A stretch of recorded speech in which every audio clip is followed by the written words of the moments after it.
आज हम आपको सुखी जीवन से संबंधित एक कहानी सुनाते हैं, जिससे आपको ये पता चलेगा कि किस तरह से एक इंसान अपने नीरस जीवन में भी खुशियां भर सकता है और कैसे अपने आप को एक स्वस्थ प्रदर्शित कर सकता है।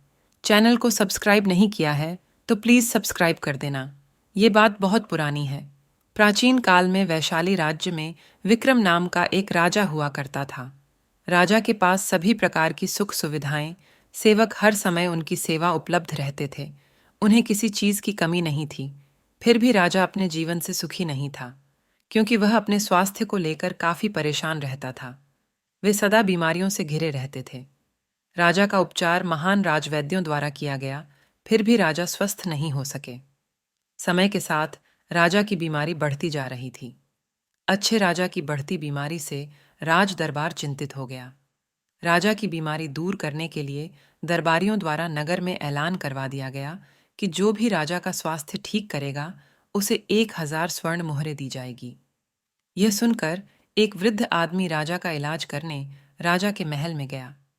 वृद्ध ने राजा के पास आकर कहा, महाराज, आपकी बीमारी का इलाज मैं कर सकता हूं। आप किसी पूर्ण सुखी मनुष्य के वस्त्र पहनिए, आप अवश्य स्वस्थ और सुखी हो जाएंगे। वृद्ध की बात सुनकर राजा के सभी मंत्री और सेवक जोर से हंसने लगे। इस पर वृद्ध ने कहा, महाराज, आपने सारे उपचार करके देख लिए हैं, यह भी करके देखिए, आप अवश्य स्वस्थ हो जाएंगे। राजा ने उसकी बात से सहमत होकर सेवकों को सुखी मनुष्य की खोज में राज्य की चारों दिशाओं में भेज दिया, परंतु उन्हें कोई पूर्ण सुखी मनुष्य नहीं मिला।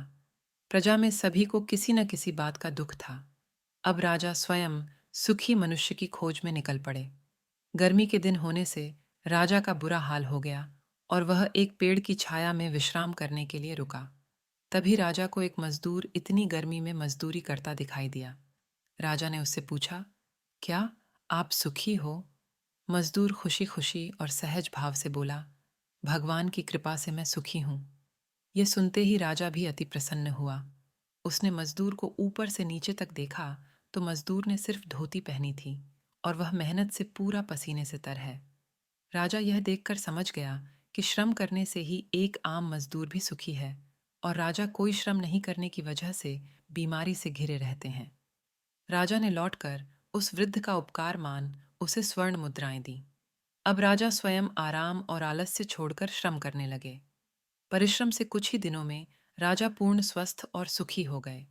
इसलिए ये बात सत्य है कि मेहनत का फल सदैव ही मीठा होता है, और जो लोग निरंतर अपने शरीर को आलसी न बनाते हुए उससे काटीडी ही मेहनत लेते हैं, आखिर में वो कभी भी बीमार नहीं पड़े रहते हैं और अपना संपूर्ण जीवन स्वस्थ होकर जीते हैं।